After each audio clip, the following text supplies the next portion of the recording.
Le premier commandement renouvelé dans notre paracha est l'interdiction d'allumer un feu le jour du Shabbat. En effet, l'ordre général concernant la garde du Shabbat, s'abstenir de toute mélaka, travail créatif, et sanctifier le septième jour, a déjà été mentionné à plusieurs reprises dans la Torah. Ici, la Torah introduit cependant un verset spécifique: « Vous n'allumerez point de feu dans toutes vos demeures le jour du Shabbat ». Au-delà de l'interdiction elle-même d'allumer un feu pendant le Shabbat, nos sages ont appris de ce verset de nombreuses lois et il sert de fondement pour comprendre l'ensemble des actes interdits ce jour-là. En effet, il existe 39 catégories de travaux interdits durant le Shabbat, toutes déduites des travaux nécessaires à la construction du Mishkan. Toutefois, l'interdiction d'allumer un feu est mentionnée explicitement dans la Torah, bien qu'il eût été possible de l'apprendre par déduction sans nécessité d'un verset particulier. Outre les enseignements halachiques que les sages et les décisionnaires des générations précédentes ont tirés de cette loi, il nous appartient d'approfondir et de découvrir la dimension intérieure qui s'y dissimule, afin qu'elle nous guide dans le service d'Hachem de manière complète et juste. Car si cette loi a été isolée du cadre général des lois du Shabbat pour enseigner un principe halachique particulier, il est certain qu'elle renferme également un enseignement spécifique quant à la conduite spirituelle que chaque juif doit adopter durant le saint jour du Shabbat.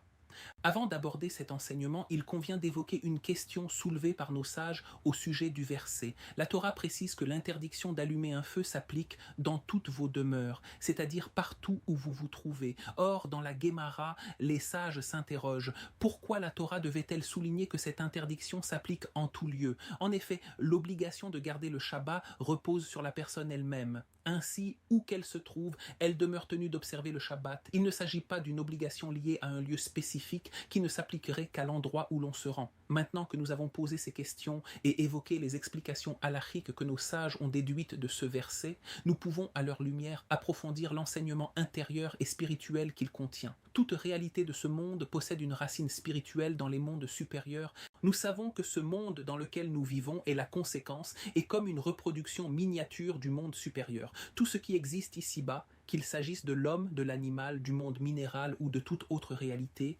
subsiste parce qu'il possède une racine dans un monde supérieur. Bien entendu, la racine supérieure de ces réalités est entièrement spirituelle. Néanmoins, la nature et la qualité de cette racine ressemblent à celle de sa manifestation dans ce monde.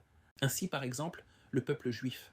Sa racine dans les mondes supérieurs est le saint, béni soit-il lui-même, car toutes les âmes d'Israël sont véritablement une parcelle de divinité d'en haut. Certes, il n'existe aucune comparaison, même infime, entre l'homme et le Créateur. Cependant, dans la nature de l'âme juive sont gravées certaines qualités qui reflètent les attributs divins. De même que le saint, béni soit-il, est miséricordieux et compatissant, ainsi les enfants d'Israël possèdent naturellement ces qualités de miséricorde et de bonté. De même qu'ils gouvernent et dirigent toute la création, ainsi les enfants d'Israël ont reçu la capacité de diriger et d'influencer la création entière s'ils en sont dignes par leurs actes. De même, toutes les réalités de ce monde possèdent leur parallèle spirituel. Dans les mondes supérieurs existe une qualité appelée Hesed, bonté, par laquelle le saint, béni soit-il, dispense sa bienveillance à ses créatures. Dans ce monde, la manifestation de cette qualité céleste se révèle à travers l'eau, car l'eau symbolise la bonté et l'abondance. De nombreux parallèles existent entre la qualité de bonté et l'eau.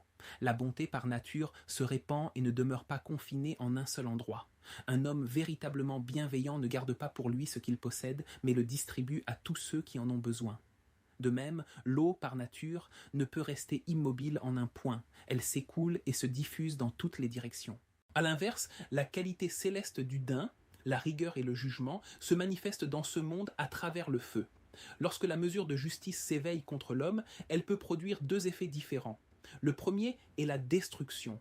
Les souffrances peuvent consumer le corps de l'homme, voire mettre sa vie en péril, à Dieu ne plaise. Le second effet est le renforcement. L'homme qui traverse des épreuves peut en ressortir plus solide et plus fort. Il en va de même pour le feu. Le feu peut détruire et anéantir les biens de l'homme ou toute chose qu'il atteint, mais il peut aussi renforcer et transformer. Ainsi, le feu cuit les aliments et les rend consommables, et de même, le verre est renforcé et durci par l'action du feu. Si telle est la réalité du monde véritable, où chaque chose existant dans ce monde possède une racine dans les mondes supérieurs, il est certain que lorsque la Torah mentionne une réalité présente dans la création, elle la vise sous deux aspects.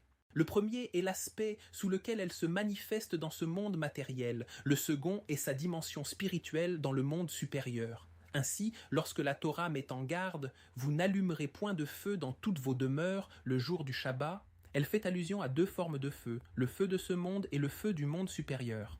Le feu de ce monde signifie l'interdiction d'allumer un feu physique durant le 5 jours du Shabbat. Quant au feu du monde supérieur, il s'agit de la rigueur du jugement céleste. L'homme doit veiller et prendre garde à ne pas éveiller contre lui le feu du Din, la mesure de justice, dans les mondes supérieurs. Or, les actions qui attisent ce feu du jugement céleste sont les fautes et les actes contraires à la volonté d'Hachem commis par l'homme.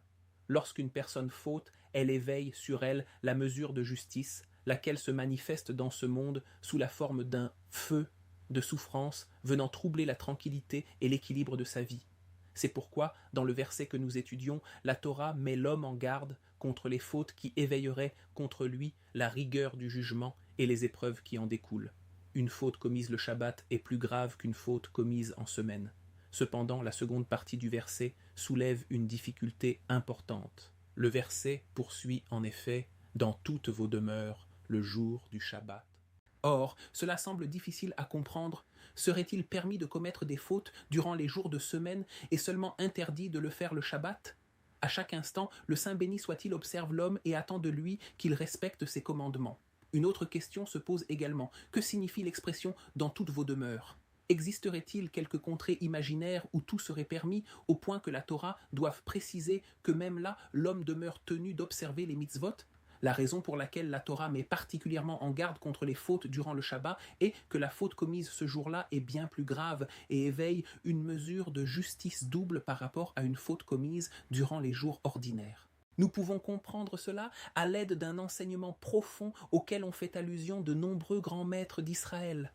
Nos sages, inspirés par l'Esprit Saint, nous ont révélé que chaque juif reçoit à l'entrée du Shabbat une âme supplémentaire appelée Neshama Yetera, qui demeure en lui durant toute la durée du Shabbat et le quitte à sa sortie. Dans la Gemara, il est enseigné « Rabbi Shimon ben Lakish a dit « Le Saint béni soit-il donne à l'homme une âme supplémentaire à l'approche du Shabbat et à la sortie du Shabbat on la lui retire, comme il est dit Shabbat vayinafash. Lorsque le Shabbat s'achève, hélas, l'âme s'en va. » Ce principe est également mentionné à plusieurs reprises dans le Saint Zohar.